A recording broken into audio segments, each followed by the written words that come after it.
हाँ जी।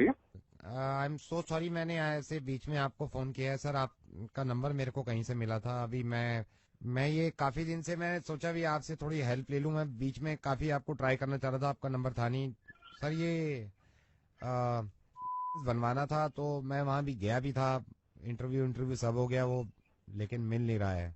भाई साहब, पहले तो आपको मेरा नंबर कहाँ से मिला? नहीं और आपका अगर नहीं, आपको मेरा नंबर दिया किसने? आई एम सॉरी और सर। अगर और इसमें मैं क्या करूंगा? अगर नहीं हो रहा तो भैया मेरा क्या काम है इसमें? कहीं और ट्राई कीजिए आप। मतलब मैंने आपसे इसलिए फोन किया था, मैंने तो आपको एक वजह से फोन किया था नहीं नहीं, सर। मेरे पास क्यों फोन किया आपने? जो आपका काम नहीं हो रहा वो वहां जाके कराइए, मैं क्या करूंगा इसमें? नहीं सर, उन्होंने तो मना कर दिया है कि नहीं हो पाएगा। उन्होंने मना कर दिया तो मैं क्या करूंगा इसमें? तो आप करा देते सर। नहीं, मैं नहीं करा सकता ना। ये जो काम जिसका है वही कराएगा, मैं नहीं करा सकता ये काम आपका। आप वहीं पे जाके ट्राई कीजिए। Sir I am sorry but sir कुछ ले दे के इसमें अगर आप। और ये क्या बदतमीजी है? क्या ले दे के? जो काम मेरा नहीं है उसके लिए मेरे को फोन कर रहे हो? मेरा सर कुछ नंबर ले लिया पैसे कहीं मैं से अगर तुमने? आपके घर पहुंचवा दूं, मतलब आज ही पहुंचवा दूं अबे मतलब। गधे साले, तू मेरे को रिश्वत दे रहा है? तेरे को पता है तू क्या बात कर रहा है? सर वो 2 मिनट के अंदर अंदर करवा सकता हूँ मैं। हिम्मत कैसे हुई तेरी रिश्वत की बात करने की मेरे सर से? सर क्योंकि आप सरकारी एम्प्लॉय हो इसलिए मैंने क्यों? रिश्वत की बात कर ली। तो क्या क्या क्या सारे सारे सरकारी एम्प्लॉय रिश्वत देते हैं? तो फिर ये कैसे हो गया कि हर मुसलमान टेररिस्ट हो गया? तो फिर ये कैसे आपने पोस्ट कर दिया कि हर मुसलमान टेररिस्ट होता है, इनको देश से निकाल दो?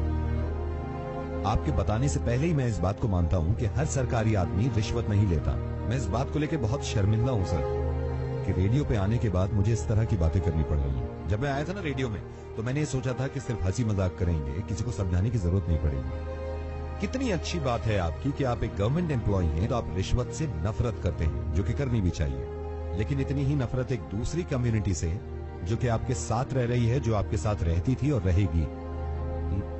साहब, मैं रेडियो मिर्ची से नवीद बोल रहा हूं और मुझे लगा कि मैं इस तरह आपको समझाऊंगा तो शायद आपकी समझ में आ जाए।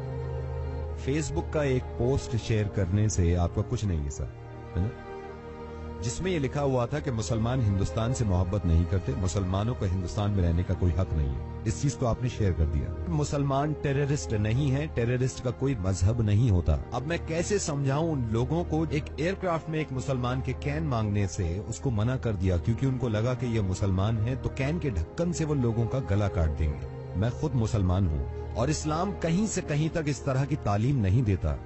मैं आपको सही बताऊं, इस्लाम गले काटने की नहीं, गले मिलाने की बात करता है। बल्कि किसी भी मजहब में एक दूसरे से नफरत करना और एक दूसरे को मारना ये कभी नहीं बताया जाता। हिंदू, मुस्लिम, क्रिश्चियन, बुद्धिस्ट के घर घर जाके नहीं कह सकता मैं कि एक दूसरे से मोहब्बत कर लीजिए।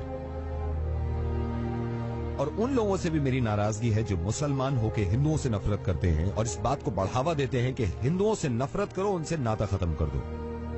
सिर्फ आपको ये बताना चाह रहा हूं कि एक मुसलमान को जान से मार देने में भी इतनी ही तकलीफ होती है उस इंसान को जो मरता है, और एक हिंदू को मार देने से इतनी ही तकलीफ होती है इस इंसान को जो कोई मारता है। इतना अच्छा काम करते हैं, इतनी अच्छी सोच रखते हैं कि रिश्वत ना किसी से लेंगे और ना ही किसी को देंगे। और मुझे मालूम है ये फेसबुक पे जो आग उगल रही है आजकल, ये पता नहीं कहां से शुरुआत हुई है और हम सिर्फ पुश करते हैं इस बातों को। जरा सोचिए, अगर आपको इस बात का अंदाजा हो भी गया कि आपने गलती करी, तो आप जिम्मेदार हैं उन 150 लोगों के जिन्होंने ये जाके शेयर किया है। और अब आपकी जिम्मेदारी बनती है कि हर किसी को जाके बताएं कि नहीं, मुसलमान गलत नहीं होते, मुसलमान साथ में रहते हैं, मुसलमान एक दूसरे से मोहब्बत करना जानते हैं। अगर हमारे मुल्क में या दुनिया में कहीं भी कोई इंसान कोई गलत काम करता है तो उसके बाद फिर ये नहीं देखना चाहिए कि ये हिंदू है, मुसलमान है, ईसाई है, बुद्धिस्ट है। उसकी सजा एक इंसान के तौर पे उसको मिलनी चाहिए कि ये काम इसने गलत किया है। अगर आपके हिसाब से इस दुनिया को भगवान ने बनाया है और सारे बंदे भगवान के हैं, और अगर मेरे हिसाब से इस दुनिया को अल्लाह ने बनाया है और सारे ही अल्लाह के बंदे हैं, तो हम में से किसी को भी यह हक नहीं है कि अल्लाह या फिर भगवान के बंदे को हम तकलीफ पहुंचाएं। एंड आई एम सॉरी अगर कोई बात बुरी लग रही है आपको।